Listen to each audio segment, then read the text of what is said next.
Bonjour à tous, vous écoutez Europe 1, il est 9h30 et on passe directement au journal des médias. Pendant les vacances de Guillaume Janton, il vous est présenté par Paul-Henri Alain.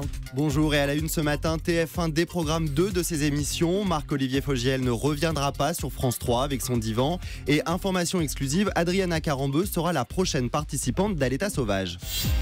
Et on commence donc avec TF1 qui arrête déjà son émission Premier Rendez-vous et Plus si Affinité. Après seulement une semaine de présence à l'antenne, TF1 a décidé d'annuler son émission de rencontre Premier Rendez-vous, faute d'audience. À l'antenne depuis lundi dernier, la nouvelle émission produite par Christophe de Chavannes n'a pas rencontré son public et n'a réussi à séduire que 880 000 téléspectateurs en moyenne, un score en dessous des objectifs de la chaîne. TF1 a donc décidé de réagir vite en diffusant dès aujourd'hui à partir de 16h55 de nouveaux épisodes inédits de 4 mariages pour une lune de miel.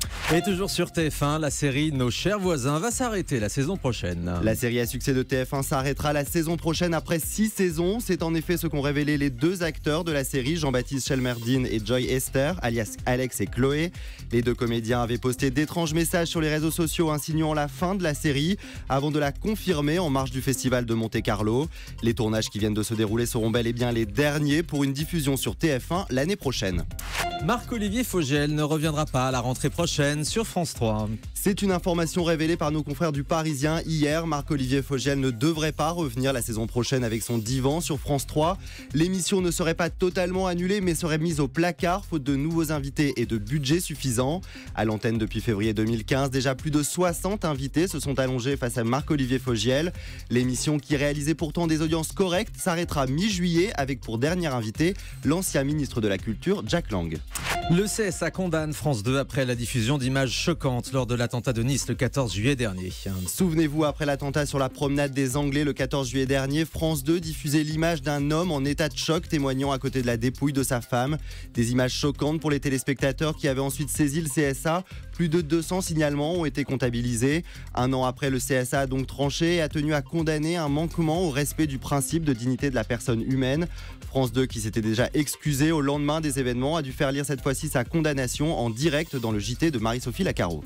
Et toujours sur cet attentat de Nice le 14 juillet dernier, LCI diffusera prochainement une soirée spéciale en hommage aux victimes. C'est une information du Parisien. Le 14 juillet prochain, LCI diffusera dès 21h une soirée hommage aux 86 victimes, durant laquelle 8 comédiens, parmi lesquels Michel Larocque, Zabou Breitman ou encore Pierre Arditi, liront des textes en souvenir des personnes disparues. Une soirée qui se poursuivra par un grand concert de l'Orchestre Philharmonique de Nice. Elle a fait ses débuts à l'ORTF et elle prend aujourd'hui sa retraite, la journaliste Marie-Laure Augry. C'est une retraite amplement méritée pour la journaliste Marie-Laure Augry. Après plus de 40 ans de carrière, elle mettra un terme à ses activités en présentant demain soir un dernier numéro de son émission Votre télé et vous à minuit 40 sur France 3. La journaliste célèbre entre autres pour avoir travaillé à plusieurs reprises avec Yves Mourouzi.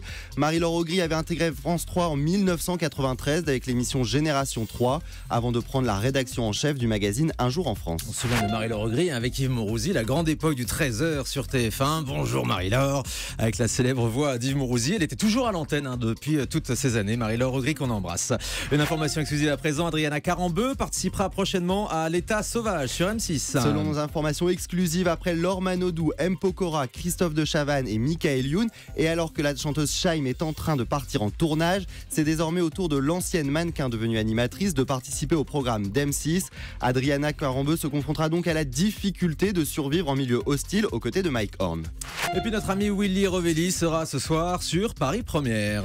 En effet, Thomas, Willy Rovelli prendra les commandes de la grande soirée des râleurs ce soir en direct de l'Alhambra à 20h50 sur Paris Première. Et pour l'occasion, de nombreux humoristes ont répondu présents pour venir vider leur sac. Anne Roumanoff, Olivier Debenoît, Caroline Vigneault et bien d'autres se succéderont sur scène pour venir se plaindre et bien évidemment nous faire rire. Rendez-vous ce soir donc sur Paris Première à partir de 20h50. Voilà, la grande soirée des râleurs, ça s'annonce sympathique. Et on va terminer avec le chiffre du jour.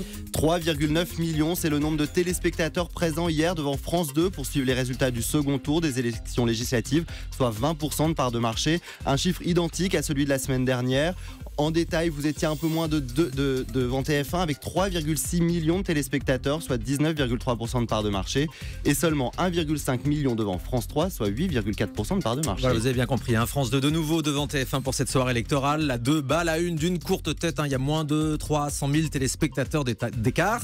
Et sur la suite de la soirée, là c'est TF1 qui repasse devant avec les bronzés 3 à partir de 21h20, 4 200 000 téléspectateurs, 21% d'audience, contre 2,7 millions pour les législatives sur France France 2 à 12,5% du public. Merci beaucoup Paul-Henri Alain.